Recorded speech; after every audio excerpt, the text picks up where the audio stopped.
Howdy folks, Farmer Luke here. And we're going to do coriander. You may have noticed this sitting in your kit, wondering when it's going to come out on show. Well, this is the week. So what I need you to do is go and grab the coriander, which is labelled as such, and all the usual stuff. So a drip tray and your stretched out hemp and a cover as well, and a slotted tray. Now with the coriander, we're looking at for 7 grams for a full tray. So measure that out if you're doing a full tray or half of that for a half a tray. It's roughly 30 mils using a measuring cup, but again with a bigger seed type, similar to the sunflower, the volume metric isn't as accurate for this sort of seed, so we generally recommend weighing. So go for that 7 gram mark, and that should give you enough for a whole tray.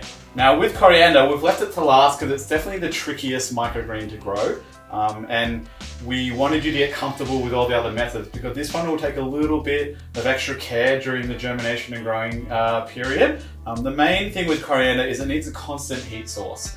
So if your fish tank is set up and you've got a clear space, this is the time to do it. If you're still growing something on top of your fish tank, we'd probably recommend us holding off seeding the coriander until the top of the tank is free. And the reasons for that is the coriander needs a constant temp of about 20 to 22 degrees during the germination process. As you can see with coriander seeds, and you may have noticed this when cooking with them previously, they do have quite a hard shell, and that takes a long time for the seed to germinate through that.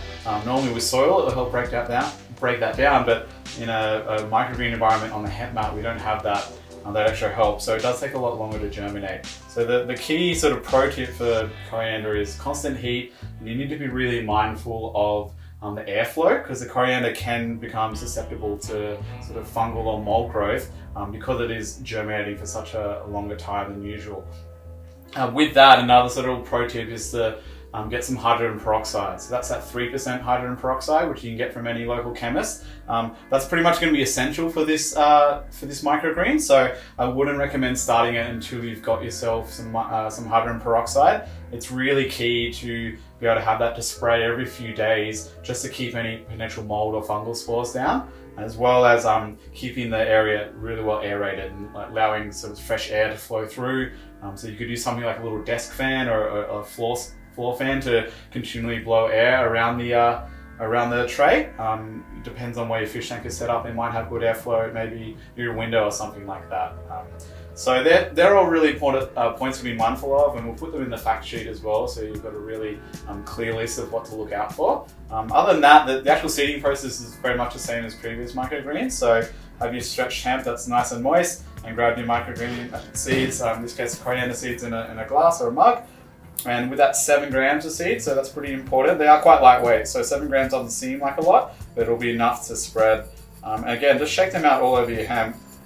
Now this is probably the only microgreen where you're going to get real kind of hands-on in terms of making sure they're separate. So the key thing with coriander microgreens is that you can't be letting the seeds touch each other. So you'll see here there's quite a lot of seeds that are like right on next to each other, and we need to basically break up all of them. So every single seed needs to be by itself. Now I won't do this on video because it'll take a little while, but what you need to do is just go through, and anyone that's touching each other, just slide it out of the way. Now they can be relatively close, they just can't be touching like side by side, so they can't be nesting next to each other.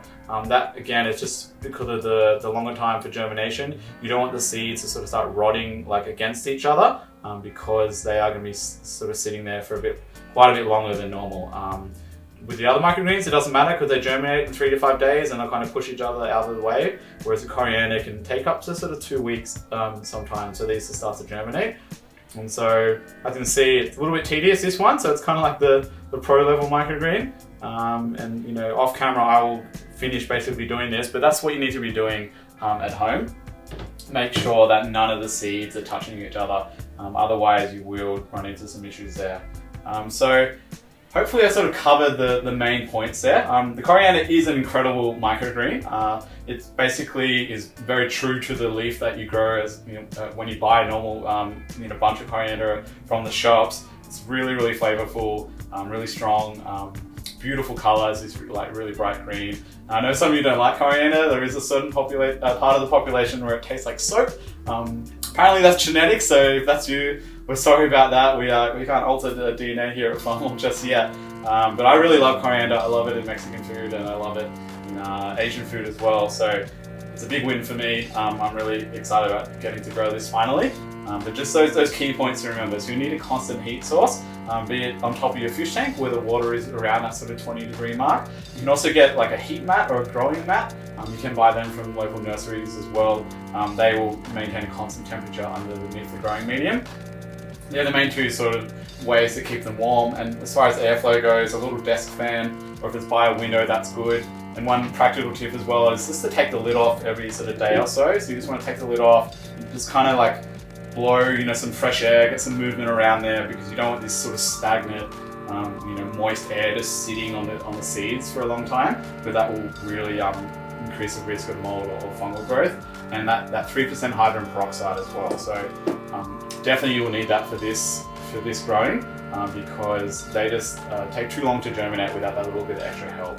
So hopefully that's all been okay. It's been great sort of teaching you how to grow microgreens. I've been Farmer Luke saying happy growing, and we'll see you on the farm soon.